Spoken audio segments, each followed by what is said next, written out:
momento les invitamos a acercarnos a la palabra de Dios y vamos a estar leyendo el primer capítulo del libro de Esdras. Los primeros 5 versículos los leemos en el nombre del Padre, del Hijo y del Espíritu Santo, y la palabra del Señor dice así.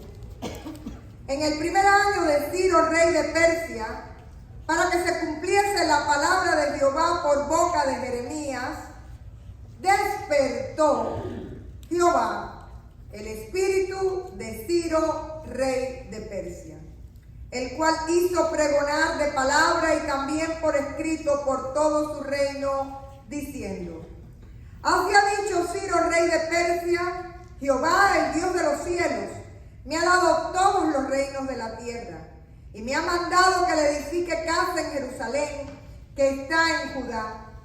Quien haya entre vosotros de su pueblo, sea Dios con él, y suba a Jerusalén, que está en Judá, y edifica la casa a Jehová, Dios de Israel. Él es el Dios, la cual está en Jerusalén. Y a todo el que haya quedado en cualquier lugar donde more, ayúdenle los hombres de su lugar con plata, oro, bienes y ganado, además de ofrendas voluntarias para la casa de Dios, la cual está en Jerusalén. Entonces se levantaron los jefes de las casas paternas de Judá y de Benjamín, y los sacerdotes y levitas, todos aquellos cuyo espíritu despertó Dios, para subir a edificar la casa de Jehová, la cual está en Jerusalén. Esto es palabra de Dios. Hermanos, en días anteriores hemos estado comenzando una serie donde hemos estado estudiando o analizando la iglesia para mirarnos en ese espejo y para impulsarnos como nueva vida, comunidad de fe en el futuro. Y aprendimos a la luz de la carta a los tesalonicenses.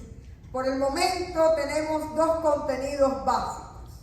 El primero es que la iglesia no es el templo ni es la institución. La iglesia, ¿quién es? Somos nosotros. La iglesia somos nosotros, y cada uno de nosotros pone su marca en la iglesia, para bien o para mal. Y hay una frase que hemos repetido los 3 domingos. La iglesia es lo que son sus miembros, no lo que es su pastor. La iglesia es lo que son sus miembros. Y a partir de ahí, habíamos estado reflexionando que para que hubiera iglesia, siempre teníamos que tener personas que realmente hubieran tenido un encuentro con Jesucristo, gente convertida. Gente que ha estado dispuesta a todo en todo tiempo por Cristo. Cristianos que en algún momento de nuestra vida nos enseñaron con su testimonio, su presencia, su palabra y su acción a ser iglesia hoy. Y si usted no hubiera tenido a esa gente en su vida, hoy usted no hubiera sido cristiano ni fuera iglesia de Jesucristo. Y es la historia de la iglesia. Estudiamos la semana pasada que los apóstoles hicieron lo que vieron hacer a Jesús. Pero después la iglesia primitiva hizo lo que hicieron los apóstoles. Y nosotros, aunque nos parezca que no oramos, nos congregamos y tenemos nuestra mentalidad formada como iglesia, teniendo la huella de muchos que antes trataron con nuestra vida y nos enseñaron a ser lo que somos hoy. Así que la segunda reflexión, si la primera fue el primer domingo, la iglesia es lo que son sus miembros. La segunda reflexión de la semana pasada era que conforme usted debe imitar a aquellos que le marcaron, la gente que nos imita a nosotros realmente está aprendiendo a ser iglesia de Jesucristo. Si las personas que me imitan hacen lo mismo que yo hago, ¿qué iglesia es la nuestra? Fue la reflexión de la semana pasada. Pero hoy seguimos pensando sobre la iglesia, ya no con la mentalidad social de consumo, donde usted se pone a ver en qué supermercado está más barato o está mejor, sino teniendo sentido de pertenencia.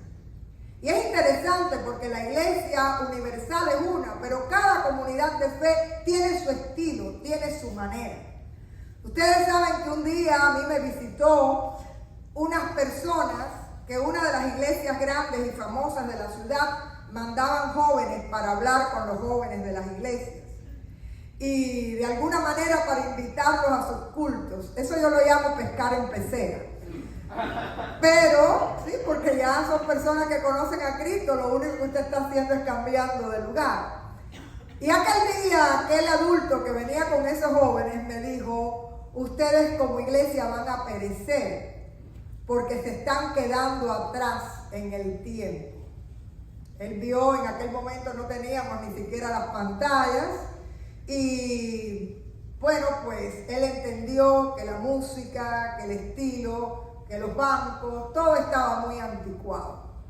Y yo aquel día le contesté, la iglesia nuestra tiene una misión y es una alternativa para lo que hoy vive Miami como iglesia. Pero lo importante es que usted no puede quedarse pensando que esta iglesia va a ser así por siempre, sin usted, o sencillamente no tiene que ser así por siempre, se puede renovar en la medida en que la misma iglesia lo necesite. Yo creo que nosotros tenemos música de todo tipo, ¿ustedes no la disfrutan? Hoy hemos cantado de todo, y uno tiene que saber mantener esa herencia y tener una cosa que se llama sentido de pertenencia. Hay un lugar en toda la ciudad donde Dios te va a decir, este es tu lugar. Aquí está tu ministerio. Aquí está tu llamado. Y allí usted tiene que imitar a aquellos que le hicieron a usted conocer al Señor y ser iglesia e inspirar a otros para que el día de mañana puedan seguir siendo iglesia. Y es interesante porque hoy vamos a hablar del despertar. Y vamos a hablar de despertar también mirándolo desde el análisis de iglesia que estamos haciendo. El texto de hoy es uno de los libros que nos narra el posexilio. El pueblo de Israel había sido llevado cautivo a Babilonia y durante mucho tiempo, los salmos lo cuentan, no podían ni cantar. Con el sueño y el dolor de regresar a su tierra. Habían dejado a Jerusalén en ruinas. El templo había sido saqueado, todo había sido destruido. Pero después, el resto del tiempo, también había sido un lugar de saqueo. Realmente estaba totalmente abandonada la ciudad de Dios y su templo, en ruinas y sin esperanza.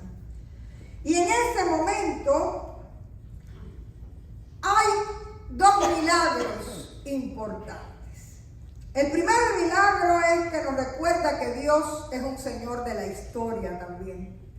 El imperio babilónico que se había llevado cautivo a los judíos, de pronto cae en manos de los persas. Y hay un nuevo rey, Ciro, el rey de los medos y los persas.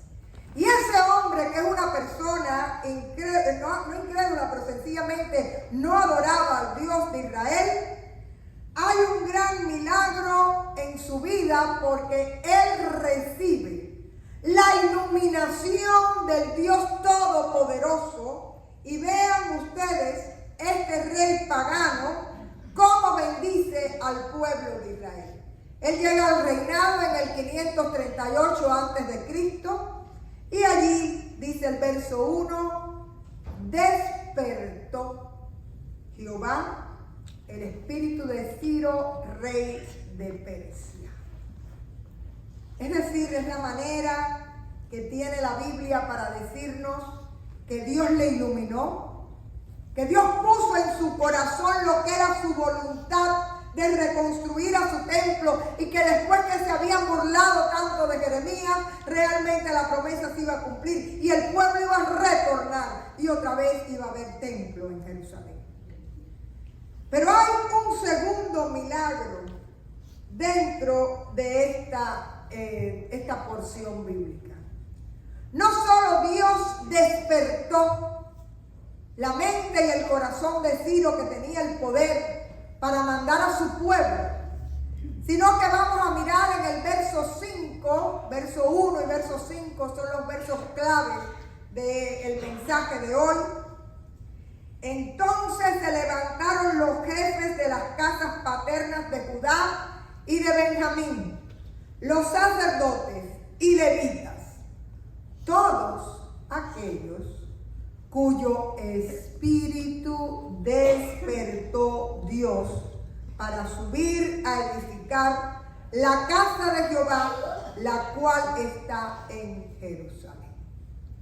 Quiere decir que el despertar no solo fue de aquel que tenía el poder para dejarlos ir, sino el despertar llevó también a un grupo de gente que, dejándolo todo, estuvo dispuesta a regresar a la tierra, a regresar a reconstruir el templo, a reconstruir la ciudad. Y eso nos lleva a algunas reflexiones entre el sueño y el despertar. Porque yo no sé cuántos de ustedes hacen mucho en el sueño. Yo soy de esas. Trabajo que para qué les cuento. Yo creo que algunos de ustedes pueden estar en lo mismo. A veces te despiertas agotado de todo lo que hiciste en el sueño. Pero la realidad, ¿quieren que les diga cuál es? No diste un paso. Estás en el mismo lugar y todo está igual que cuando te acostaste a dormir. La realidad es que el sueño se vive inmóvil, y por eso Dios tuvo que despertar a su pueblo, porque el mal no era que estuvieran lejos o que estuvieran cautivos o que no tuvieran recursos económicos. El mal era la flojera del espíritu, la flojera del alma, dada por el letargo. El conformismo los había anulado. Habían llegado a acostumbrarse a ser un pueblo sometido, y eso usted lo está viendo a través de la historia. La gente se acostumbra. Por eso Dios tuvo que despertarle para que emprendieran la iniciativa de volver a su país y de reconstruir no solo la ciudad, sino también el templo. Y hoy no sucede. ¿Cuántos de ustedes se quedan dormidos viendo el televisor o oyendo la radio? Porque la musiquita esa de la voz de la gente hablando te hace caer en un letargo. Socialmente, nosotros estamos rodeados de ruidos que nos adormecen. Son situaciones reales y usted las pudiera poner como muy buenas justificaciones. Pero en realidad lo están llevando a un letargo espiritual donde hoy necesitamos despertar. El hábito de ser iglesia congregada y sirviendo se paralizó en la pandemia. ¿Y qué trabajo ha costado? Y aunque ya nos congregamos, todavía muchas actividades y muchas áreas de la iglesia están en parálisis. ¿Por qué? Porque los miembros somos los que estamos en parálisis. Mientras la iglesia duerme, está en letargo y está paralizada, ¿qué les cuento de las agendas del mundo? Ninguna está en parálisis. No, para nada. Y si no hacemos la obra nosotros, van a venir otros sembrando el error. Y eso no lo estoy diciendo yo, eso lo contó el Señor Jesucristo, ¿verdad? En Mateo 13:25. Mientras el hombre dormía, ¿qué pasó? Le sembraron cizaña en su campo. Y nada más parecido a la actualidad, cuando el mundo va sembrando error, confusión, mentira como verdad, y los cristianos no están ni vigilantes, ni activos, ni dan testimonio. Por eso, ante el mal de estos tiempos, lo que necesita la iglesia es despertar, porque Sansón mientras dormía perdió su poder. Porque Jonás mientras dormía, creyendo haber engañado a Dios, fue que se desató la tormenta. Así que es tiempo de despertar para hacer la iglesia que otra gente nos inspiró a hacer y que necesitamos ser para enseñar a las nuevas generaciones a hacer iglesia en el mañana. Y hay una cosa muy importante.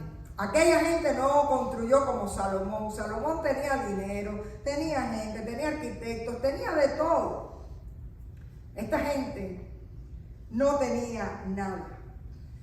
Pero tanto Esdras como Nehemías nos cuentan que cada uno de ellos ocupó su lugar. Y no fue fácil porque hubo mucha gente que se interpuso, que trataron de ser obstáculos. Si ustedes miran el capítulo 4 de Esdras, les voy a decir algunas de las palabras que se leen. Intimidar, atemorizar, sobornar, acusar. Es decir, había críticas y juicios de todos aquellos que no hacían nada, tratando de que no construyeran ni levantaran la ciudad. Pero los que estaban despiertos por el Espíritu del Señor no cruzaron sus brazos y se unieron como un solo hombre para hacer la tarea. Estas personas que trabajaron en la restauración de la ciudad y de su templo son dignas de admiración. Eran pocos, con escasos recursos, con muchos enemigos.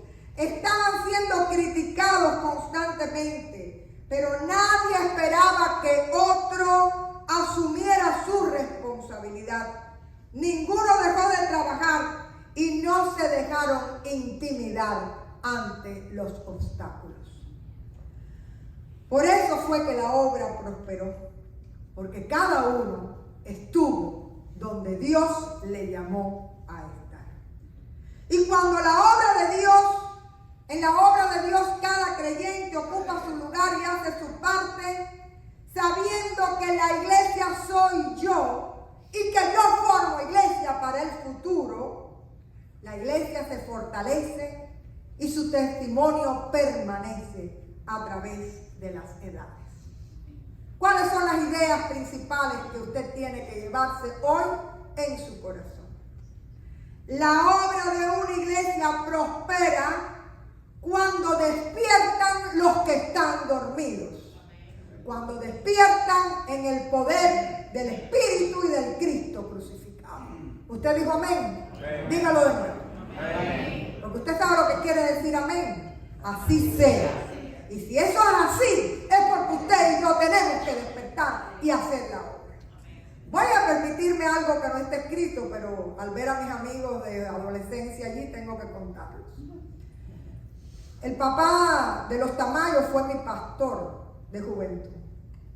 Cuando llegó a la iglesia nuestra, yo no sé cómo su mamá lo admitía, pero aquello era la casa pastoral era la casa de todos los muchachos. Pero hay un viaje que yo recuerdo de manera especial y yo les pregunto cuántos de nosotros estamos dispuestos hoy a sacrificarnos por la niñez y por la juventud de nuestra iglesia. Aquel hombre tenía un Willy, se llamaba así el carrito, era un jipecito, que él lo puso a andar porque aquello no andaba. Y había un campamento en Santa Clara y nosotros vivíamos en Matanza, son como 4 horas de viaje. Él llenó aquello de muchachera. Recuerdo que a la mitad del camino en un pueblo que se llama Jicotea, aquello se murió. Y bueno, hubo que llamar, no sé, alguien que arreglara, un mecánico en el pueblo y demás. Bueno, al final, pero no viramos para Matanza, ya estábamos en las villas, así que había que seguir era en el campamento presbiteriano de Santa Clara, el campamento. Y seguimos pero cuando ya estábamos pasando la Universidad de Santa Clara, que aquí hay mucha gente de Santa Clara, por eso estoy dando la referencia, el agua fue torrencial. Yo no sé si ustedes se acuerdan, pero no funcionaban los limpiaparabrisas. Entonces, había un método de un hilo, una pita de pescar, que agarraba los limpiaparabrisas, y alguien que iba al lado de él, yo no sé quién fue, ¿eras tú, David?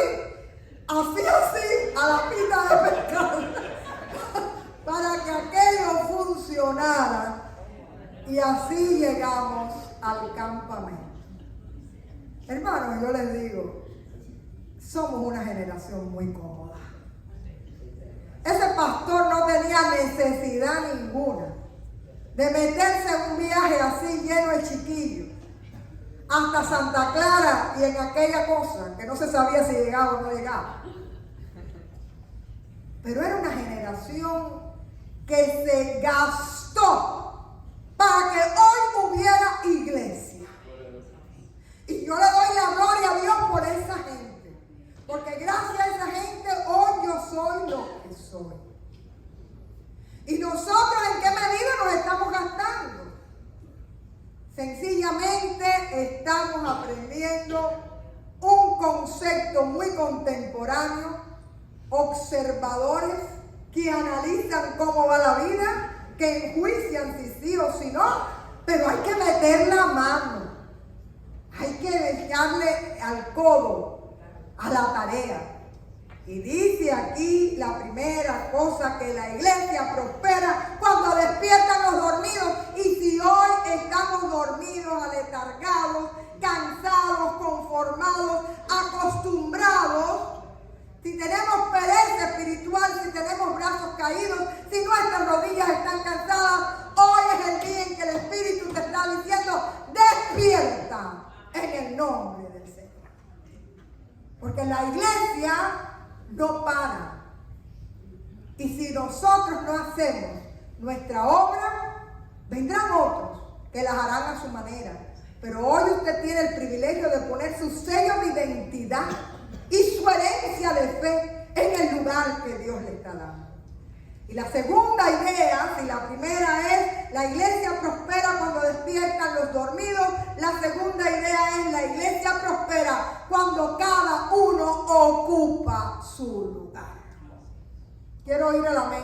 Amén. Cuando cada uno ocupa su lugar. Aquella gente que piensa que el pastor tiene que ocuparse de los ancianos, de los jóvenes, de los niños, de si vamos al taller o si no vamos al taller, está en un error. Un pastor puede pastorear bien solamente a 60 personas, no más. Si la iglesia, cada uno no asume su lugar, es imposible que se haga la obra. Así que, hermanos, mirando a Nueva Vida, mirando al futuro y mirando el presente que va a ser el futuro, la pregunta es: ¿estás dormido o en letargo o acostumbrado o conformado o distraído? Recuerda que la iglesia eres tú y que la iglesia va a ser como son sus miembros. La iglesia la edifican los despiertos, los que han tenido esta conversión con el Señor y tienen sentido de pertenencia. Y yo les digo, y esto yo le he hablado muchas veces, me lo enseñó el reverendo Pérez Aldán. Pérez Aldán me dijo un día: la iglesia tiene que ser lugar de sombra, de alimento, que edifique y que fortalezca. Muchos van a hacer la iglesia con sentido de pertenencia, otros van a venir como si fuera un hotel en un tiempo a renovar su espíritu y a seguir su camino. Pero el que venga tiene que recibir, porque la iglesia está para dar, para nutrir, para edificar, para fortalecer. Y en este sentido les recuerdo: traigan a su mente la gente que les inspiró en el Evangelio e imítenlos para que el día de mañana otros le puedan imitar a usted. Así que hoy la oración es que el Señor nos ilumine en nuestro llamado y nos use para hacer iglesia. Y que el Señor despierte en ti y en mí el llamado y los dones que están dormidos. Y sobre todo el deseo de hacer algo para Dios. Permita el Señor que al enfrentarnos hoy a su gracia, a través del sacramento, usted y yo podamos despertar para ser la iglesia que Jesucristo quiere que seamos. Vamos.